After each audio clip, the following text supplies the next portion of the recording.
The slope or the gradient of a line. I guess the first way we thought about it was simply, vertical rise over horizontal run.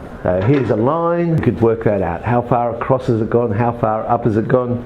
But then we got a little bit more sophisticated with the use of coordinates. We know a couple of points on the line, and we came up with the lovely formula y2 minus y1 on x2 minus x1. Now, this one, it is important we have them in the same order because the sign is important with this one. The ones yesterday, it wasn't important.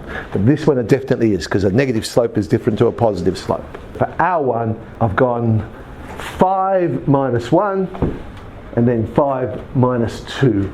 I've got to keep them. If I've used the second point first, which is what I've done here, then I've got to use it for both the x and the y's. I've got to be consistent. Now we get a slope of 4/3. Now there is another way, often forgotten, but here's another line I've drawn in. If you know the angle it makes with the x-axis, so the angle of inclination, then it will always be the tan of that angle. And I guess that's to do with vertical rise over horizontal run. You could create a right angle triangle. What you're really saying is opposite over adjacent.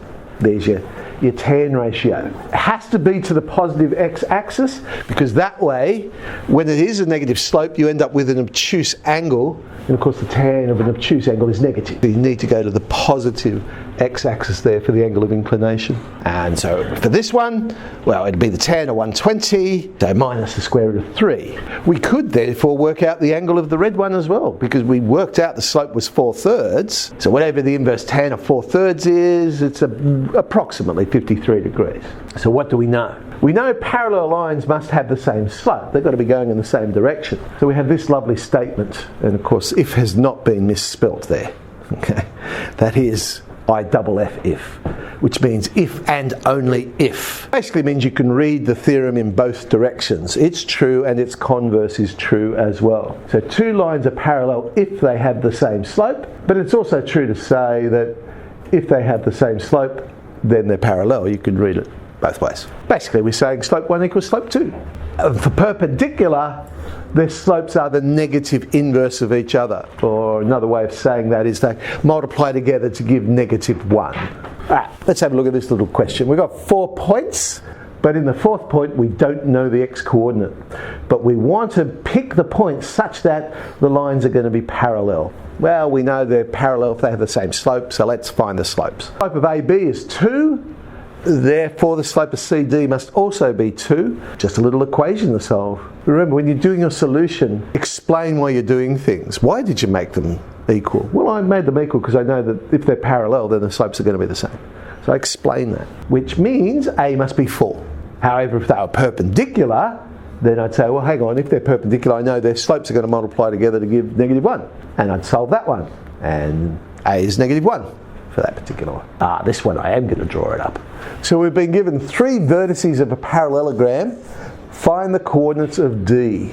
So if we draw it in, there's A, B and C. Now where do I plot D? That's where the naming of the quadrilateral is important. Remember, you always name them in cyclic order.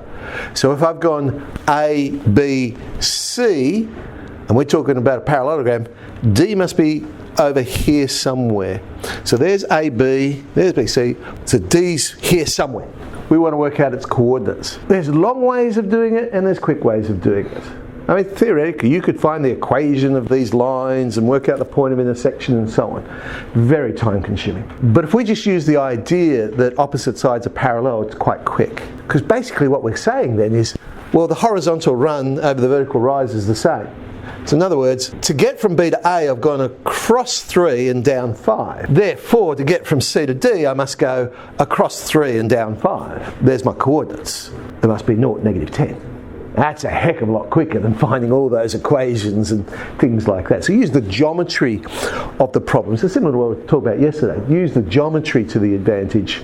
Saves you a bit of time. If you have to prove 3 points are collinear, so together, linear, on the same line. So together on the same line. Find the slope, well I've said AB, you can pick any pair you like, but I'll find the slope of AB, then pick another pair. Now if they are equal, the first thing we can conclude they're parallel, but hang on a sec, they have a common point. So it would be impossible for them to be parallel if they've got a common point. Thus, the only conclusion is that, oh, well, they must be the same line. It's got the same slope. They're collinear. That would be the basic idea. That shall do us.